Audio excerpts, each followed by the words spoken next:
আমরা ঝিনুকের এর মধ্যে কিছু রিনিরও আছে টুকটাক, বাট ম্যাক্সিমামটাই ঝিনুকের। এই যে 3টে বেড যেগুলো চিকুর পাঠালো রিসেন্ট, তো একটা জানো এটা 1 মাসও হয়নি নতুনটা। আর এখানে প্রচুর খাবার দাবার ওষুধ, ইভিন ওদের এই যে খাবারের স্ট্যান্ড, রিনি ঝিনুক দুজনেরই জলের খাবারের জায়গা। আর ঝিনুকের সমস্ত খেলনা,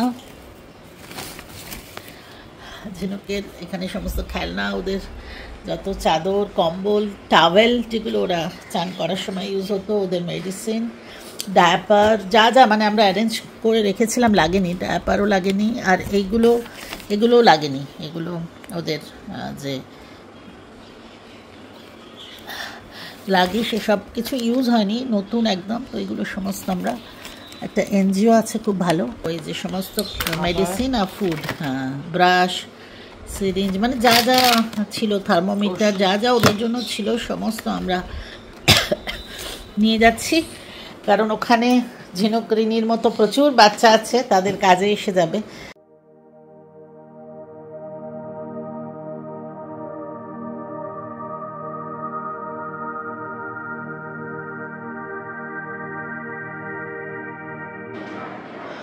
দেখো, শরীর মন কোনোটাই ঠিক নেই,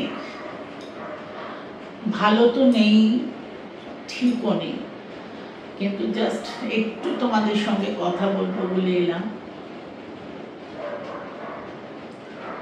ঝিনুক হঠাৎ আমাদের ছেড়ে চলে গেল, তো অনেকেই জিজ্ঞেস করছে যে হঠাৎ কি হলো। কারণ তোমরা কিছুদিন আগে দেখলে গুরু পূর্ণিমাতে ও এত অ্যাক্টিভ, ওপরে এসে বাচ্চাদের সাথে হই হই করা।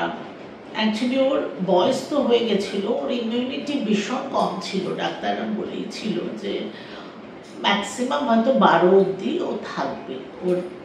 ও এসেছিল, অ্যাকচুয়ালি আমরা ওকে নিয়েছিলামই এই জন্য যে ও খুব অসুস্থ ছিল, মানে ওকে কেউ একটা নিয়ে যদি যত্ন না করতো ও বাঁচতো না। কারণ ওর অন্য ভাই বোনেরাও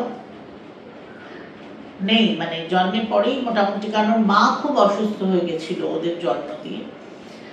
তো যাই হোক, নেওয়ার ইচ্ছে ছিল না একদমই, কারণ তখন রিনি ছিল, আর ওই দুজনকে সামলানো একটা ভীষণ মনে হতো যে পারবো কি পারবো না, একটা দায়িত্ব, কিছুতেই নেওয়ার ইচ্ছে ছিল না। বাট আমার মেয়ে বললো, মা ও তো তাহলে আর বাঁচবে না, অন্তত কিছুদিন রাখো ওকে, যত্ন টত্ন করে ও ঠিক হয়ে গেলে আবার কাউকে দিয়ে দেবো। বাট সেটা তো আমরা পেরে উঠিনি, পারা সম্ভব না, মানে তখন তো মায়াটা পড়েই যায়।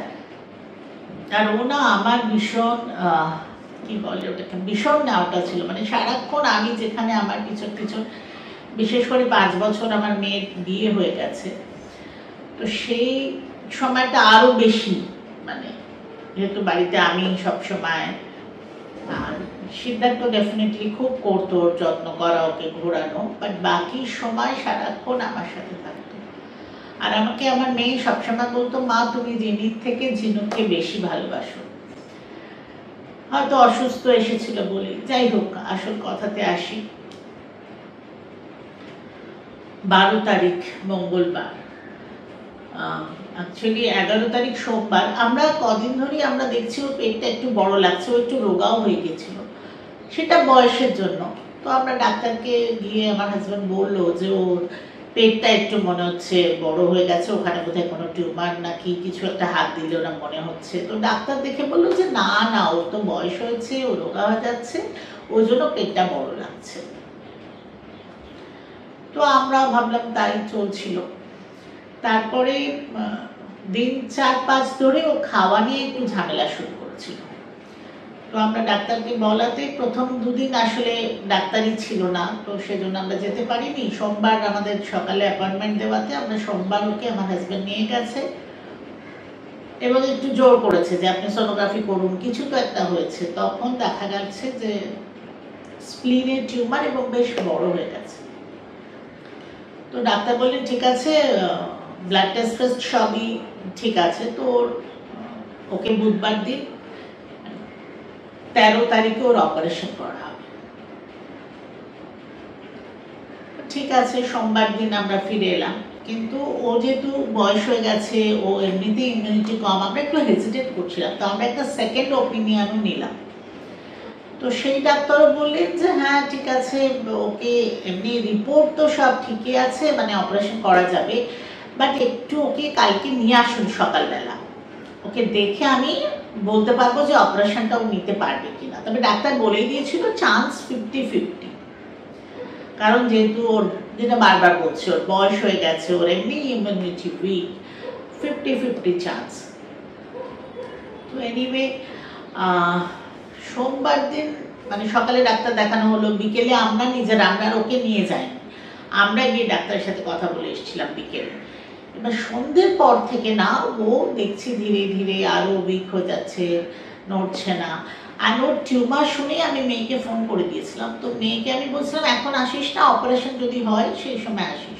তো ওর সামহাও ফিল হয়েছে, ও আমাকে একটু পরে ফোন করলো যে মা আমি বেরিয়ে গেছি, আমি আসছি।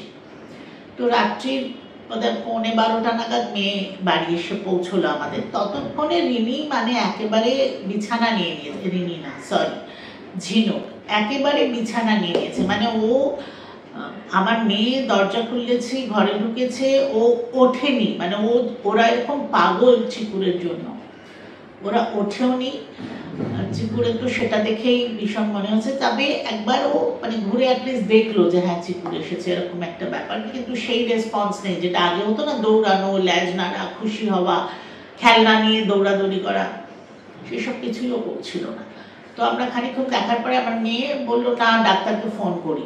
অনেক রাত, ওদের 12:30, যাকে আমরা দেখিয়েছিলাম যে ইউএসজি করেছিল তাকে। সে বলছে যে হতে পারে ইউএসজি করার সময় ওর র্যাপচার হয়েছে, ইন্টারনাল ব্লিডিং শুরু হয়েছে। আমরা তো শুনে অবাক, মানে ইউএসজি করতে গিয়ে যদি পেশেন্টের এই অবস্থা হয়। তো কি করণীয় বললো কাল সকালবেলা অবধি দেখি, তারপরে আমরা কথা বলবো। তো আমরাও আর কি বলবো, বাট সকাল অবধি ওর অবস্থা, মানে সারা রাত আমরা জেগে, বোঝাই যাচ্ছে যে খুব কষ্টের মধ্যেও আছে।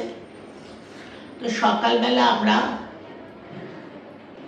যে সেকেন্ড ডক্টর, তিনি আমাদের কাছাকাছি, তাকেও ফোন করা হলো। সকালে ওনার সার্জারি ছিল, ব্যস্ত ছিল, যাই হোক আমরা নিয়ে গেছিলাম। পরে যখন নিয়ে যাওয়া হলো, আমি প্রথমে যাইনি, তো আমার মেয়ে ওখান থেকে ফোন করলো মা তুমি এক্ষুনি চলে এসো। গেলাম, গিয়ে ডাক্তার বললেন যে ওর আর শরীরে কিছু নেই, অপারেশন তো ভুলেই যান, ও আর বেশিক্ষণ নেই, কারণ ওর সব শেষ, মানে ওর ডিহাইড্রেশন হয়ে গেছে, ওর ব্লিডিং হয়ে গেছে, ওর অ্যানিমিয়া পুরো শুরু হয়ে গেছে, কারণ গাম টাম সব সাদা হয়ে গেছে। বললো আর কিছু করার নেই, তারপরে তো সব শেষ। তবে বম্বেতে খুব ভালো সিস্টেম, এখানে অ্যানিমাল হসপিটাল, ওদের ক্রিমেশনের ভীষণ ভালো ব্যবস্থা, ইলেকট্রিক চুল্লি, পুজো করা, ইলেকট্রিক চুল্লি, সেই সমস্ত করে, মানে সারাদিন আমরা তো কীভাবে যে কাটিয়েছি, এখনও সেভাবেই কাটাচ্ছি। তারপরে 3 দিন ওই অস্থি নিয়ে আসা, সেটা বাড়িতে 3 দিন আমরা রেখেছিলাম, তারপরে আমাদের পাওয়াই লেকে বিসর্জন করেছি।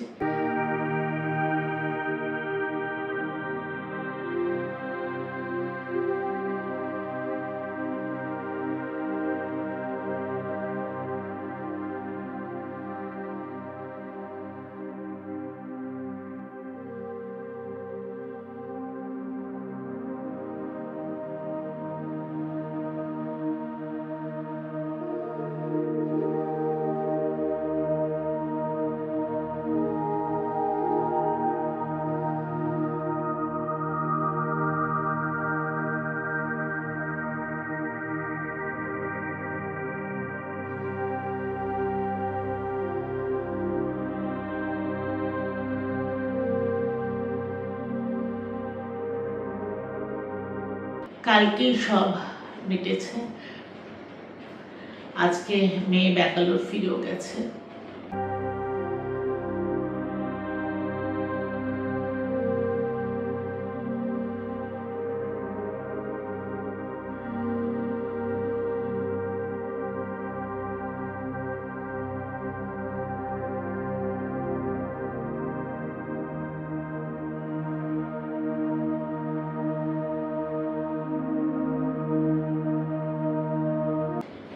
জানি না, ফাঁকা বাড়িতে থাকতে পারছি না, মানে এরকম লাগছে। সেই জন্য আমি মানে আমার বাড়িতে বসে কথা বলছি না, তোমরা বুঝতে পারছো, আমি আমার স্টুডিও এসে গেছি।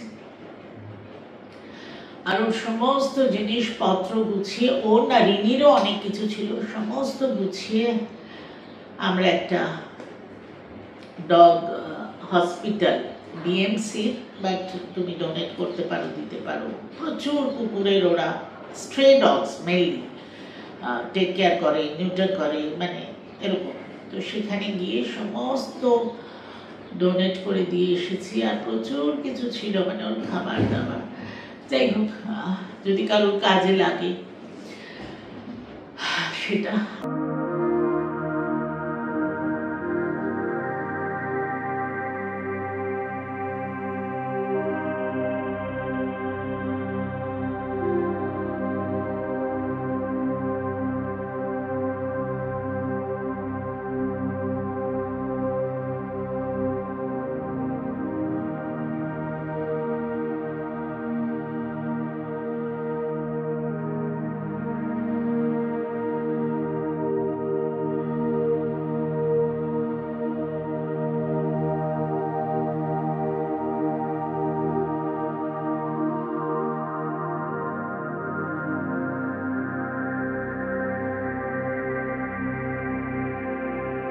আর কি বলবো, আর কিছু বলার নেই।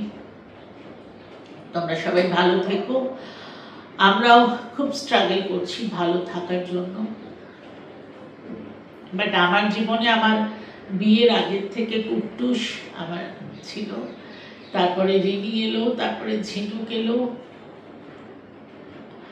কখনো মনে হচ্ছে যে এভাবে একা একা কি থাকতে পারবো, এত বছরের অভ্যেস। আবার মনে হচ্ছে আনলে তো সেই কষ্ট, জানি না। আবার রিনি ঝিনুক হয়তো ওপরে ওদের দেখা হয়ে গেছে, ওরা খুব মজা করছে, খুব খেলছে, এটা ভেবে একটু ভালো লাগছে।